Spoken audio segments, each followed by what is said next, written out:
Kilikili product. So, Kilikili product. Ay, wala dito. Ay, hindi. Nandito pala.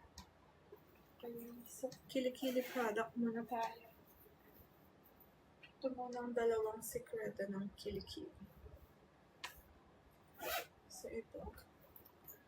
The secret. Pag yung sa amoy, high cleanse. Kailangan mo lang mag-wash nito every week. And then, kung ayaw mo nang pinapawisan, ito namang dry floor. Para goodbye stain ka na sa underarm. Yung mga stain, tsaka yung naninigas di para walang amoy.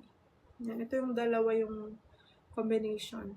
Tapos yung dry floor, every night lang, 3 to 5 nights. Huwag ka magde-deodorant the next day para hindi ka ma-irritate.